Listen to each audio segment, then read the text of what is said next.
masolo mikolo babi ne zappe pas bo salawana Congo ya sika ndenge tolobaka na langila bakitise la soki e commando de bord ya Mai Kalambai bakoki ko lemba échanger ya ngolo verir même na ndako soki bakite komi ya kala bako changer ba chacho ya sikatenda to changer masolo to bongoli masolo Congo ya sika Congo Congo ya sika ba idéologie ya sika ba artiste pe ya sika tenda Congo ya sika www.com. Désormais Hollanda Dani Image na Calvi la Queen na Congo ya sika www Congo ya sika makambo 100 mois. Ezaya ko beba ngala kwele longo na Dani Image de best tolobaka toujours un système ya lumière tolobi avec Congo ya sika on est là.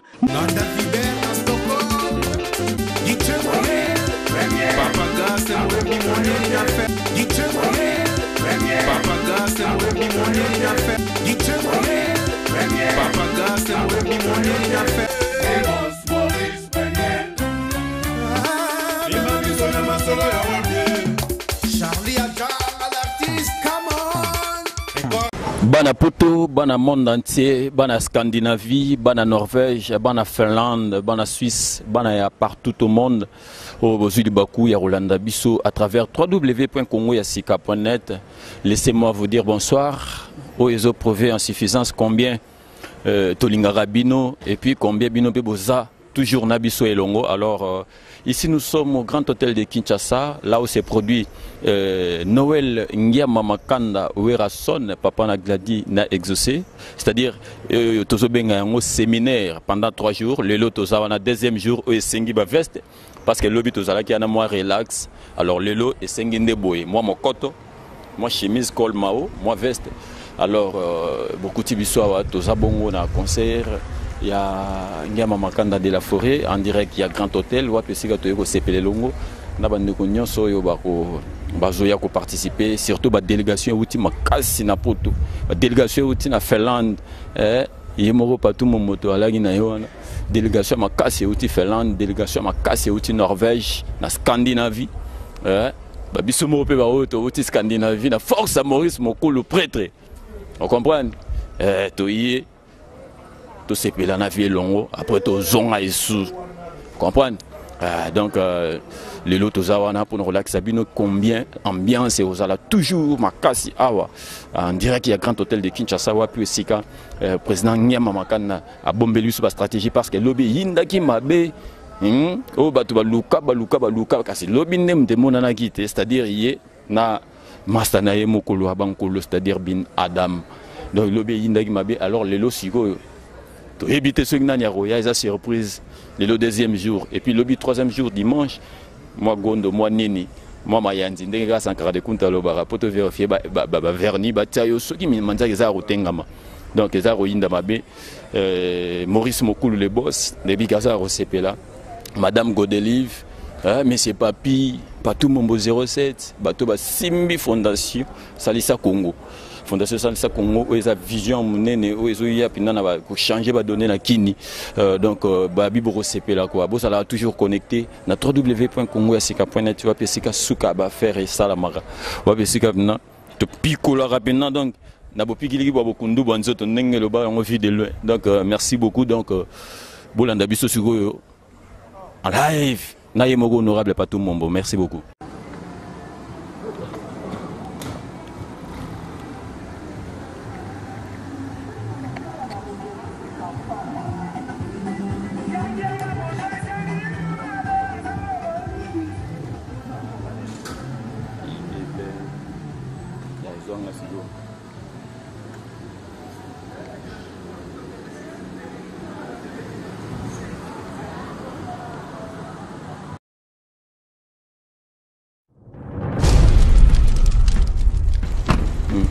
Ouais, bana poto kande to ebisaki bino ba Scandinave nyos, c'est-à-dire to za na GH wa pesika ngema makanda de la forêt a zui grand hôtel comme séminaire pendant 3 jours. Le deuxième jour et sengi banko la boye. Alors to yambi bongo délégation outi Finlande, moko na bango yo azo représenter Finlande valablement ici na Kini. Donc honorable Patou Mombo 007 yeyo sans plus tarder to pesi déjà bambote. Bonsoir honorable. Ah, bonsoir les grands journalistes du moment oyo poto ndimi Congo ndimi, Scandinavie ndimi, oya kuboya ana 0.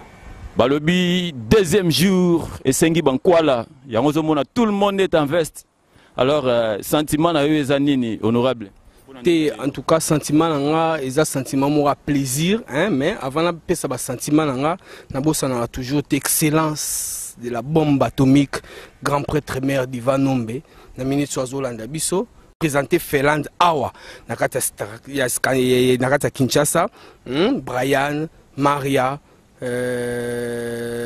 Sabrina, Tobosani Pété, Sophia Owed, on a petit à parler pena donc ma solo carré sans oublier toujours Azana Simana Bisso, Sarah la charmante, Namo 007 nakata terrain A pour toujours représenter Scandinavie, sentiment la Bisso, sentiment moura plaisir, Yangama. Ah, mutumoko monsieur moi sur la bien hein yango to ya représenter toujours to ya toujours yango bana poto ba futi ba billet to futi ba billet to ye koto yo est-ce que yo pe ba futaka ah to ye koto pona a leader moko wa sur la très kitoko hein a sur la pena bien hein na bosani pété ADT ya Kimpui hein Nico ya badem wa zo simba masolo mikolo donc to za toujours awa la katakin hein 2 mois hein to za toujours botalaka 2 mois. Merci beaucoup balobi place ezo yinda déjà kuna parce que soko hier retard keba Europé sana na ngodi ouais bana Scandinavie nde to ebisaki bino to yambi pona bino lelo honorable Patou Mombo 007 oya outi très fraîchement na Finlande et bon bona pona ba projet ya minene na République démocratique du Congo. Alors yemoko azawana d'abord to pesi parole pe ameka ko expliquer biso ba projet ngoza boni.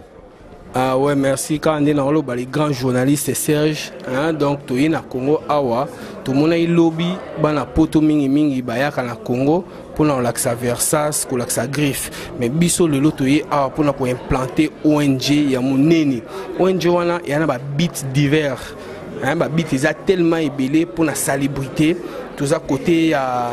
donc toujours aider marambe belé donc bino mo découvrir na ba action to sala nani vraiment ko loba minité mais bo découvrir biso na ba action to sala plus to ki na salubrité parce que to moni ville ya Kinshasa Congo mobimba et eza na salité moko impossible biso to fanda kuna na ba Scandinavie na premier jour na kota na Scandinavie ezaka pona boire so ina veni na wakaka soni pourquoi pas na mboka na biso ba biloko wana ezala yango wana to ye awa pona ko meka ko porter pierre moko na kati ya édifice ya musala o ezo salama na kati ya Congo yango wana to ye awa na ONG na biso Fondation Salisa Congo na Fondation Salisa Congo ba fondateur ya Salisa Congo bazali misatu donc wana nazomona voilà soki toko ye babango ba kombo et puis baza précisément wapi na fondation ba fondateur Bazali Maurice Premier, hein, Maurice Premier, oh, que je respecte pour sa possibilité d'opportunité,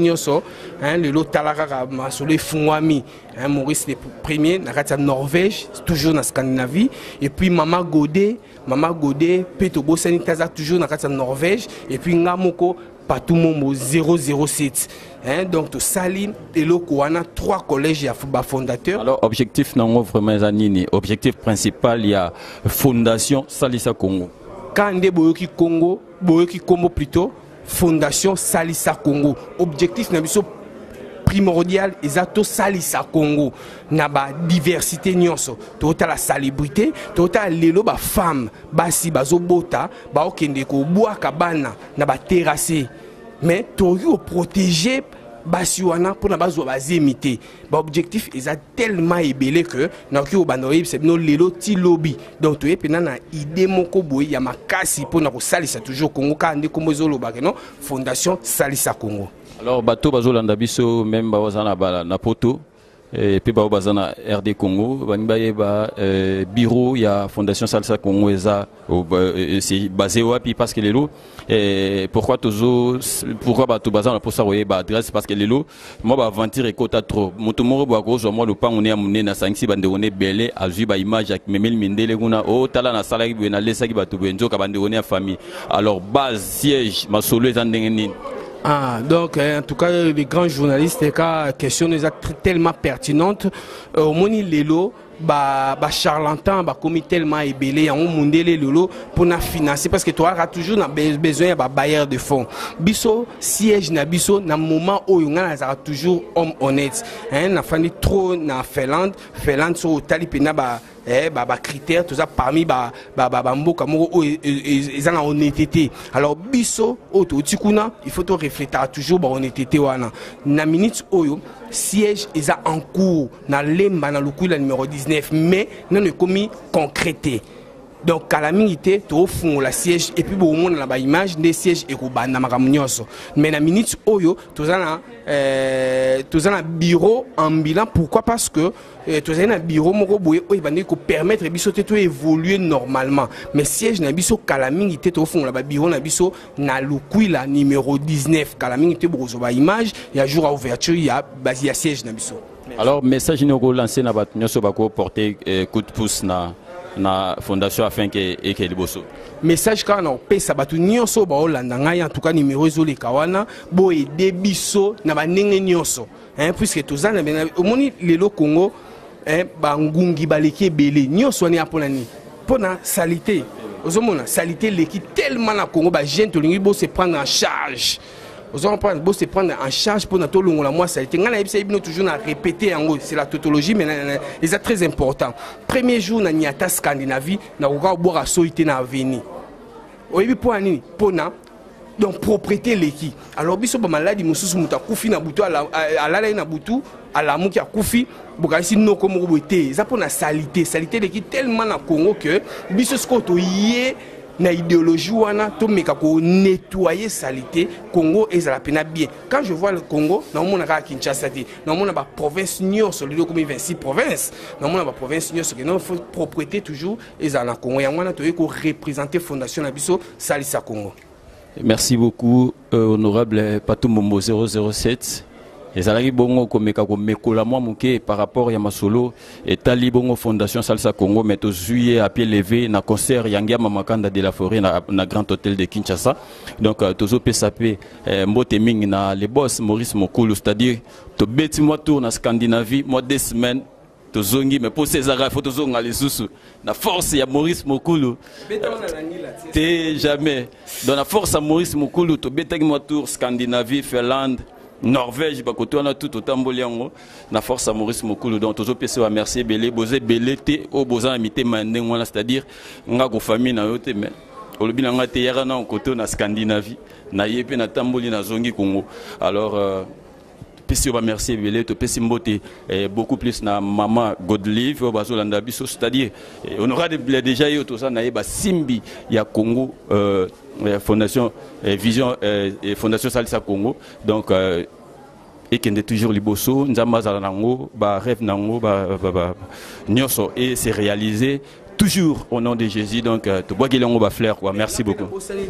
hein toujours dédicace ça bien la famille nanga na auto ko betabino na intro excellence de la bombe atomique d'Ivanombe grand prêtre mère hein mon sous ça raté za obeyo na bo senté la belle mboka Richard Poiti na Finlande hein wana izama solo ya kati Mag Armani ba petite afela hein na bo senté Tony Parker na bo senté petit nanga hein mikolo azobima na média hein na kata Scandinavie na Finlande précisément za kota Turku hein kombo ebika devant caméra yemo ebosanaka mais toujours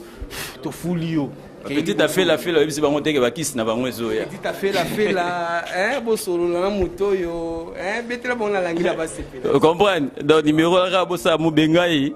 vous comprenez to bossa ni pété moto asimi réalisation on mende to solo boy c'est-à-dire moto asimi matos na réalisation Chirac Ndunga hein moi na bata ba Congo babi touro yepe fa ke Scandinavie touro ya otigalate faut moi tourner en Norvège et ça ira bien comme on appelle moi ndenge ba mboka ba mindele za propre quoi et puis ça se peut idée toi au salon on a RD Congo, pourquoi pas. Merci beaucoup. Alors je pense que les acquis plaisir pour Nabiso sur la bino au Yobomoni Siko, donc tout coup d'un bon numéro monsieur. Merci beaucoup.